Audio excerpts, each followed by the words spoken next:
Hello दोस्तों, आपका स्वागत है गोल्डन अपॉर्चुनिटी में। रेलवे की तरफ से रायपुर अप्रेंटिसशिप के रिगार्डिंग एक नोटिफिकेशन जो है आप लोगों को दिखाने वाले हैं और इसमें आप लोग को क्लियर हो जाएगा कि रायपुर से अप्रेंटिसशिप की बहाली कब निकल के आएगी। बहुत सारे लोग जो है पूछ रहे थे कि SECR है ना, SECR रायपुर का जो है अप्रेंटिसशिप कब निकल के आएगा।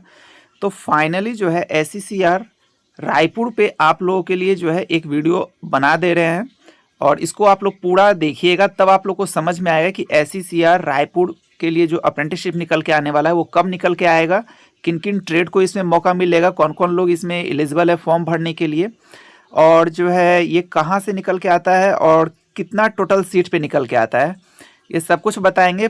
उसके बाद प्रक्रिया भी बताएंगे कि फॉर्म अप्लाई कैसे होता है। ये RRB या RRC के वेबसाइट से अप्लाई नहीं होता है ना, ये RRB के वेबसाइट या RRC की वेबसाइट से अप्लाई नहीं होता है। इनका अप्लाई करने का तरीका ही अलग है, तो वो भी बताया जाएगा आपको और जाना जाएगा कि इसमें आप लोग को कौन कौन सा डॉक्यूमेंट जो है रेडी रखना है ताकि जो है फॉर्म निकले तो आप लोग इसमें फॉर्म अप्लाई कर सकें। तो वीडियो को अंत तक पूरा देखिएगा। अभी तक आपने हमारे चैनल को सब्सक्राइब नहीं किया है तो चैनल को सब्सक्राइब कीजिए, वीडियो को लाइक कीजिए, दोस्तों के साथ शेयर कीजिए और डिस्क्रिप्शन में जाइएगा तो वहाँ पे टेलीग्राम और व्हाट्सएप ग्रुप का लिंक मिलेगा, ग्रुप ज्वाइन कर लीजिए ताकि लेटेस्ट और informative update time to time आप तक पहुँच सके। तो देर नहीं करते हैं और चलते हैं सीधे इसके नोटिफिकेशन पे और देखते हैं कि नोटिफिकेशन में क्या मेंशन है। ये रहा दोस्तों आपके स्क्रीन पे, यहाँ पे देख सकते हैं ये नोटिफिकेशन नंबर है और साउथ ईस्ट सेंट्रल रेलवे कार्मिक विभाग मंडल रेल प्रबंधक कार्यालय रायपुर, यहाँ पे देख सकते हैं नोटिफिकेशन नंबर है और ये नोटिस है ना। सारा चीज़ इसमें मेंशन किया गया है।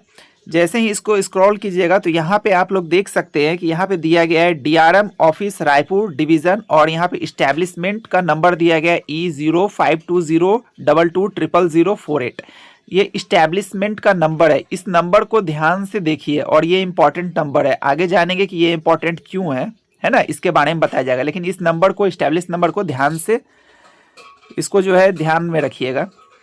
चलिए तो सबसे पहले बात कर लेते हैं कि किन किन ट्रेड को यहाँ से मौका मिलेगा। तो वो सारे ट्रेड जो है वाले पहले से बिफोर रेडी रखेंगे डॉक्यूमेंट को।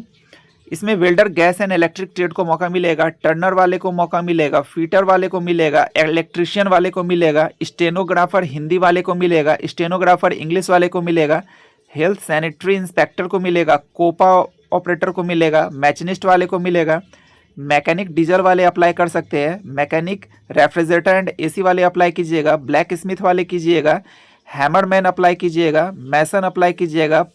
उसके बाद और नीचे स्क्रॉल कीजिएगा तो यहाँ पे देखिए पाइपलाइन फिटर वाले अप्लाई कीजिएगा, कारपेंटर वाले कीजिएगा, पेंटर वाले अप्लाई कीजिएगा, इलेक्ट्रॉनिक मैकेनिक वाले अप्लाई कीजिएगा।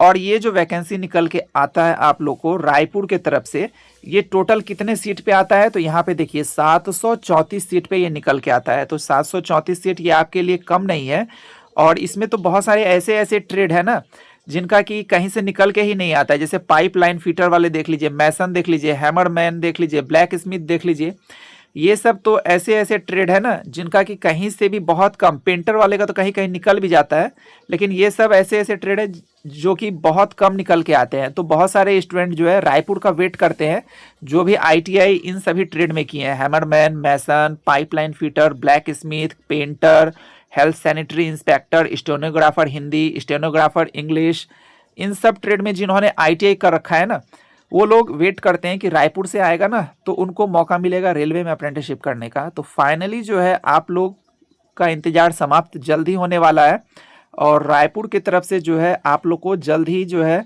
अपडेट निकल के आएगी। उसके बाद रायपुर में देखिए 2 यूनिट में ये बटा हुआ है ना, एक तो आप लोग का रायपुर डिवीजन है और दूसरा है वैगन रिपेयर शॉप रायपुर। और इसका एस्टेब्लिशमेंट नंबर देखिएगा तो इसका एस्टेब्लिशमेंट नंबर जो है E111522 और 00001 करके है और ऊपर वाले का एस्टेब्लिशमेंट नंबर देखिएगा तो इसका डिफरेंट है ना। देखिए यहाँ पे इनका एस्टेब्लिश नंबर डिफरेंट है, तो ये दोनों एस्टेब्लिशमेंट नंबर को ध्यान में रखिएगा। उसके बाद हम लोग चलते हैं कि देखिए यहाँ से किन किन ट्रेड को मौका मिलेगा। तो fitter, welder, machinist, turner, electrician, COPA, stenographer English, stenographer Hindi, और इतने लोगों को यहाँ से मौका मिलेगा और यहाँ पे कैटेगरी वाइज अपना अपना सीट देख सकते हैं।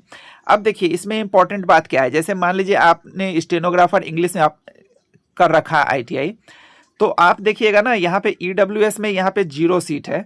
अब बताइए आपके कैटेगरी में सीट ही नहीं है तो आप लोग यहाँ पे अप्लाई मत कीजिएगा, क्योंकि अप्लाई करने से तो कोई फायदा नहीं होगा ना। आप लोग के कैटेगरी में यहाँ पे सीट नहीं है तो आप लोग जो है इसको ध्यान से देख लीजिएगा कि आप जिस ट्रेड में आईटीआई किए हैं क्या आपके लिए सीट है आपके ट्रेड में, तो ही अप्लाई कीजिएगा।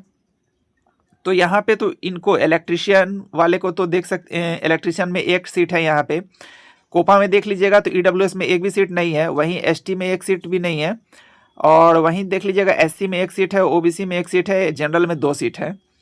तो ये सब देख लीजिएगा अपना अपना सीट। उसके बाद यहाँ पे आप लोग को दिखा देते हैं, यहाँ पे देखिए, जबकि यहाँ पे देखिएगा ना स्टेनोग्राफर इंग्लिश वाले में, तो यहाँ पे देखिएगा तो आप लोग को ओबीसी में 4 सीट दिखने को मिलेगा, यानी हर कैटेगरी में 1 या 2 सीट 3 सीट करके आप लोग को मिल जाएगा। लेकिन जहाँ पे बिल्कुल 0 सीट रहेगा तो वहाँ पे तो अप्लाई करने का कोई मतलब ही नहीं है, तो वहाँ पे अप्लाई मत कीजिएगा, नहीं तो आप लोग का टाइम वेस्ट होगा। उसके बाद हम लोग बात कर लेते हैं कि इसका क्वालिफिकेशन क्या रहेगा। बहुत सारे लोग पूछते हैं कि सर इसका क्या क्वालिफिकेशन रहेगा, तो इसका क्वालिफिकेशन देखिए 10th रहेगा प्लस आईटीआई रहेगा। जिस भी ट्रेड से आपने आईटीआई कर रखा है उसी ट्रेड में आप यहाँ से अप्लाई कीजिएगा। अब बहुत सारे लोग पूछेंगे कि एज का लिमिट क्या होगा, तो देखिए एज का लिमिट बता देते हैं। अगर आप लोग जो है जनरल से अप्लाई कीजिएगा, है ना, अगर आप लोग यूआर कैटेगरी के स्टूडेंट हैं तो मैक्सिमम जो एज होना चाहिए, मिनिमम एज 15 होना चाहिए और मैक्सिमम जो है 24 होना चाहिए। अगर आप लोग ओबीसी से हैं तो आप लोग का ओबीसी का जो है मिनिमम 15 होना चाहिए और मैक्सिमम जो है 27 होना चाहिए। अगर आप लोग एससी से हैं या फिर एसटी से हैं तो आप लोग का जो मैक्सिमम मिनिमम होगा वो 15 होगा और जो मैक्सिमम होगा वो 29 होगा। तो 15 से लेकर के 29 साल के स्टूडेंट अगर आप लोग ओबीसी कैटेगरी से हैं तो अप्लाई कीजिएगा। अगर आप लोग फिजिकल हैंडीकैप्ड है या फिर एक्स सर्विसमैन है, अगर दोनों ही कंडीशन में है, तब आप लोग जो है 34 साल, यानी आपको जो है एज का रिलैक्सेशन 10 साल का मिलता है ना। यहाँ पे देख लीजिएगा 10 ईयर्स का जो है एक्स सर्विसमैन को और पीडब्ल्यूबीडी को, एक्स सर्विसमैन और पीडब्ल्यूबीडी को 10 साल का एज रिलैक्सेशन है। यानी आप लोग का जनरल का एज है 24 प्लस 10 यानी 34 साल तक आप लोग अप्लाई कीजिएगा अगर आप लोग हैंडीकैप्ड या फिर एक्स सर्विसमैन है तो।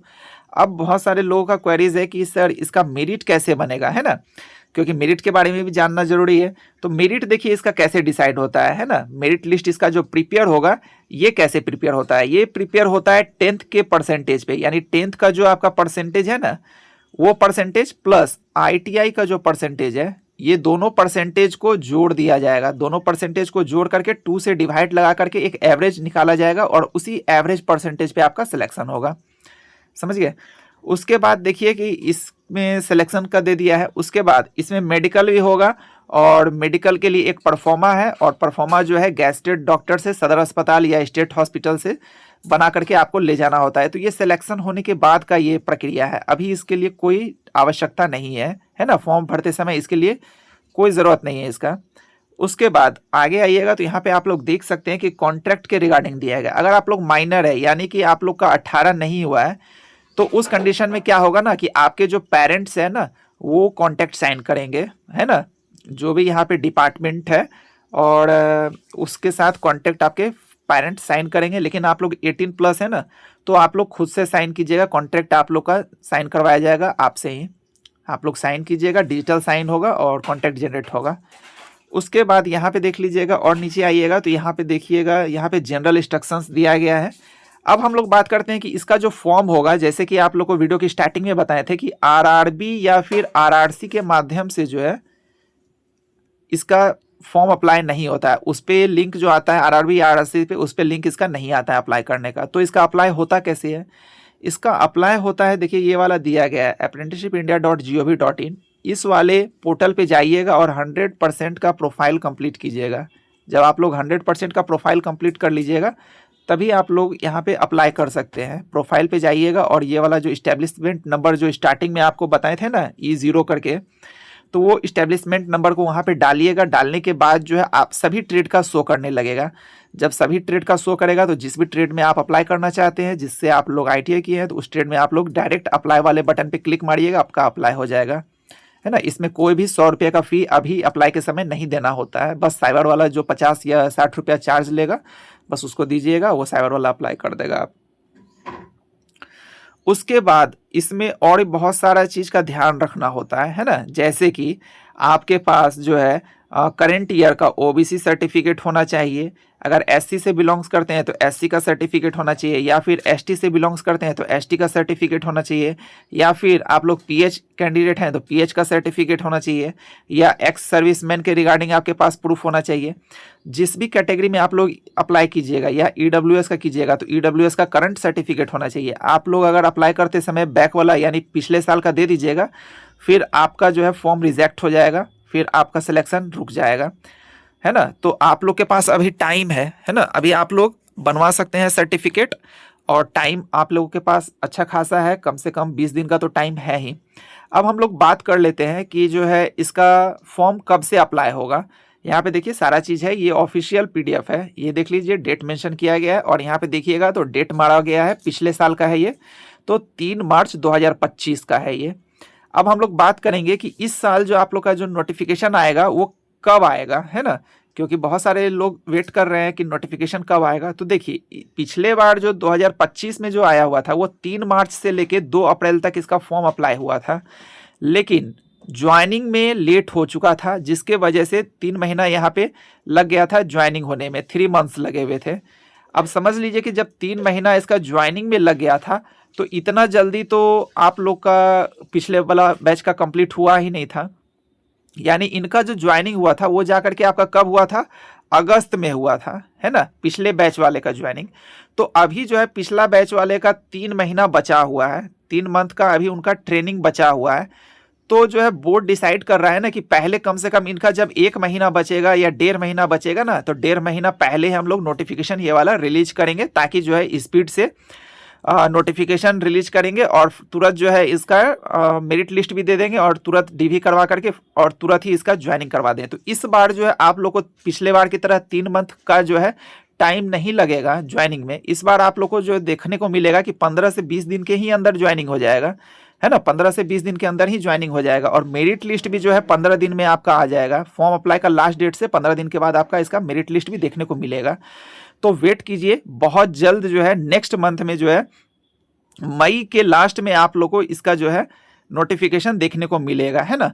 आप लोग अप्रोक्स मान लीजिए 20 मई तक जो है आपका इसका नोटिफिकेशन रिलीज हो जाएगा, मैक्सिमम चांस है कि 20 मई तक इसका नोटिफिकेशन रिलीज हो जाएगा। तो जो भी स्टूडेंट कमेंट कर रहे थे कि रायपुर का कब आएगा, तो उनके लिए ये वीडियो था।